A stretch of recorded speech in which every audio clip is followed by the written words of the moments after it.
예, 안녕하십니까. 정 본부장입니다. 드디어 금리가 인상됐습니다. 한국은행 기준금리가 0.25% 인상이 되었습니다. 30일 기준으로 인상이 됐는데요. 올해 기준금리를 인상한 나라가 OECD 국가 31개국 중에서 미국, 영국, 캐나다, 멕시코 5번째로 한국이 인상을 했습니다.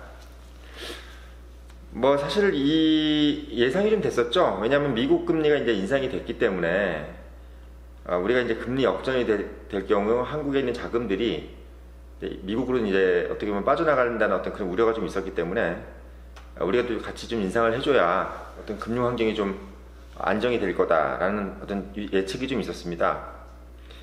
조 팀장은 좀 금리 인상에 대해서는 어떤 느낌이 드세요? 이론적으로만 알아요. 금리가 인상되면 예금, 이자 이런 부분에선 좋은데 가계부채에서는 어마어마하게 빚이 는다 정도의 그냥 이론적인 개념 정도만 알아요. 실제로 청년들한테는 금리가 인상되면 좋은가요? 나쁜가요? 저는 사실 대출 같은 걸 받질 않아서 와닿진 않는데요. 그냥 개인적으로는 예금이자가 오른다면 저는 찬성이에요. 예금이자가 오른다면? 네. 근데 이제 대출이자가 오르면 싫어. 물론 이제 대출이 한 게 없으니까. 주변 친구들은 대출하신 분들이 좀 많을 거 아니에요? 그쵸? 학자금 대출이요? 네, 아마 그럴 거예요. 그런 청년들 같은 경우는 요번에 금리 인상이 썩 달갑지가 않겠는데요? 학자금 대출도 설마 같이 오를까요? 물론 이게 이번에 이제 0.25% 기준금리가 인상됐다 그래서 시중에 있는 금융상품들의 이제 금리가 인상이 될 거라는 것은 사실 연동이 되지 않을 거라는 생각이 좀 들어요. 왜냐하면 실제로 이번에 지금 주택담보대출 금리 같은 경우는 오히려 내렸어요. 근데 사실 이 부분에 대해서 여러분들한테 좀 말씀드리고 싶은 건, 저도 이제 금융권에 있었지만 이번에 이제 한국은행에서 기준금리 인상한 거는 약간의 좀 상징적인 부분이 좀 더 큽니다. 제가 이제 이런 얘기들은 우리 청년인 뉴스룸이기 때문에 공중파에서는 해주지 않은 얘기인데, 제가 이제 여기서 여러분들한테 좀 키워드를, 핵심을 좀 말씀을 드리면, 지금 저희 대한민국 금융 상황뿐만 아니라 전 세계 금융 상황이, 경제 상황도 마찬가지지만 어떻게 보면 이제 저성장으로 가고 있는 상황이기 때문에, 여러분들 아시겠지만 저성장이라는 것은 뭘 의미하냐면 돈을 써서 뭔가 투자하고 고용을 창출하고 그리고 뭔가를 생산하는 부분들이 예전보다 많이 느리다는 얘기예요. 그러니까 사실 어떻게 보면 내가 돈을 빌려서라도 사업을 하겠다는 사람들이 많이 없는 거죠. 그쵸. 예. 근데 이제 지금 같은 경우에 또 그 부분에다가 또 이미 또 빚을 또 많이 내놨어요. 사실은 이제 고용이 불안정하고 이제 많은 어떤 실업자들이 생기면서 그분들이 다 자영업자로 다 나왔잖아요. 미국도 마찬가지고. 그분들이 이제 자기 돈 가지고 이제 사업을 하는 것이 아니라 대부분 다 이제 빚을 내 가지고 사업을 시작을 했던 분들이라 더 이상의 어떻게 보면 빚을 이제 낼 여력이 없는 분들도 되게 많고, 사실 이번에 이제 금리 인상이 된 것도 금리를 인상해서 금융시장을 안정시키겠다의 개념도 좀 있겠지만, 사실 더 큰 의도가 추가적인 가계 대출을 좀 막아보겠다는 생각이 더 큰 것 같아요. 제가 봤을 때는.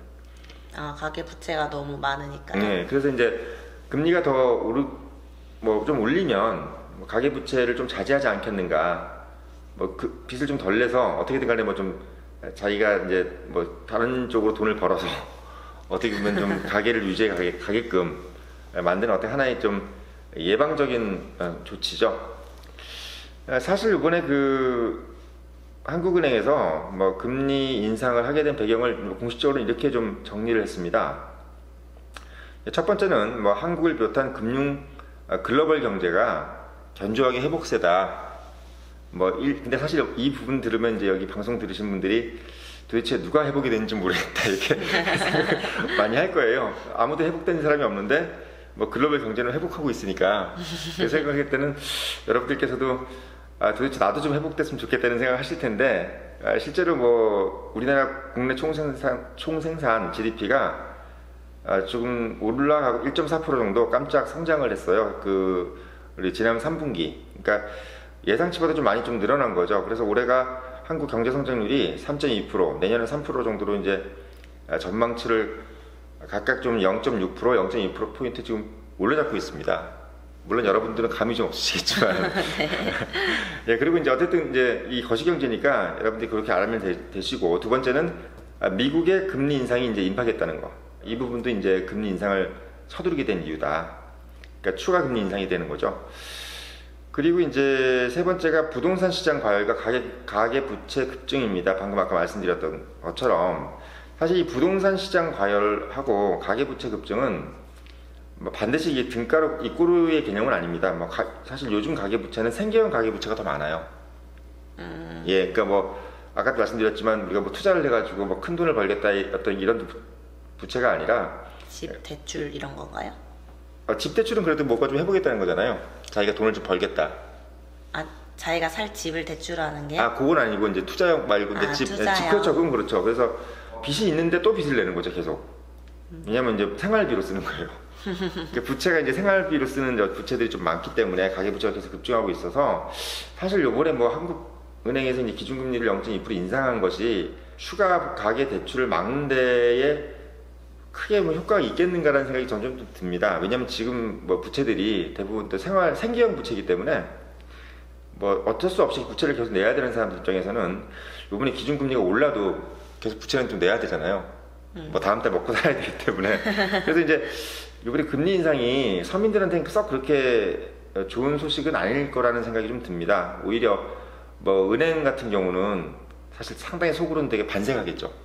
그러니까 보험회사 같은 경우도 그렇고, 왜냐면 이제 금리가 오르게 되면은 돈을 이제 가지고 있는 많이 가지고 있는 이제 대형 보험사나 은행 같은 경우는 상당히 수익이 많이 나요.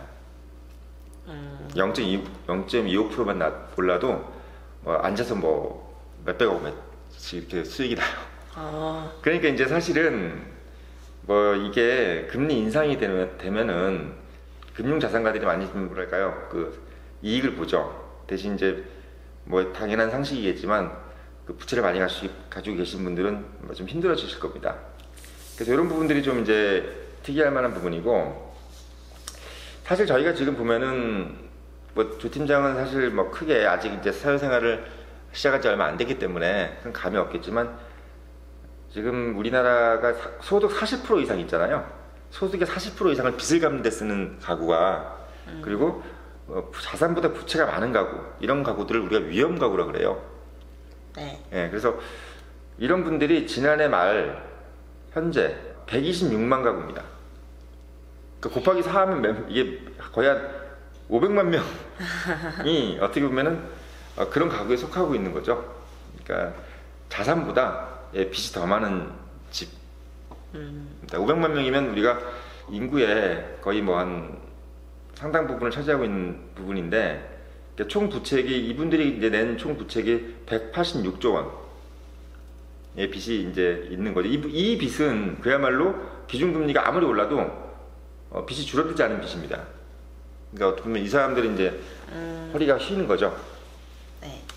그래서 사실 이번에 금리 인상은 전반적인 어떤 상황을 고려해 봤을 때는 미국 금리 인상 부분이 좀 컸고, 그래서 미국 금리 인상이 됐을 경우에 한국에 들어와 있는 외국 자본들이 미국으로 빠져나갈 수도 있다. 또는 뭐 사실 어떻게 보면 외국 자본뿐만 아니라 한국에 있는 금융 자산가들도 빠져나갈 수가 있어요. 그래서 이제 어떻게 보면 약간 전체적인 어떤 경제 주체들 중에서 이제 기업이라든지 큰 경제 주체들을 위한 어떤 조치라고 보는 게 좀 맞아요. 사실 이번에 금리 인상은. 그래서 서민들한테는 썩 그렇게 반가운 소식은 아니라는 거. 근데 옛날 같은 경우는 사실 오히려 뭐 우리가 이제 80년대 같은 경우는 네. 사실 대한민국이 빚을 많이 안 지고 살았던 시대입니다. 그때는 7, 80년대 이럴 때는. 그러니까 사실 빚이 죄악이었죠. 그때는 그러니까 빚을 많이 안 지는 시대. 근데 요즘 같은 경우는 이제 빚진 사람들이 워낙 많고, 또 부채를 가지고 있는 것이 크게 뭐 어떻게 보면 창피한 일이 아닌 시대가 돼버렸기 때문에, 사실 어떻게 보면은 당분간은 부채라는 부채 관련된 이자, 그러니까 이 금리가 가파르게 올라갈 가능성은 별로 없어요. 왜냐하면 지금 이미 너무나 많은 부채가 지금 상존해 있고, 또 추가적으로 계속 부채가 늘어날 상황이기 때문에 여기서 또 금리 인상을 하게 되면은, 가파르게 금리 인상을 하게 되면은 경제 환경이 상당히 경직되기 때문에, 그리고 또 민심이 흉흉해지죠. 그렇기 때문에 아마 추가적 금리 인상을 하더라도 아마 크게 가파르게 금리 인상을 하거나 이러진 않을 거라는 것을 여러분들이 알고 계시면 될 겁니다. 예, 오늘의 책톡이었습니다.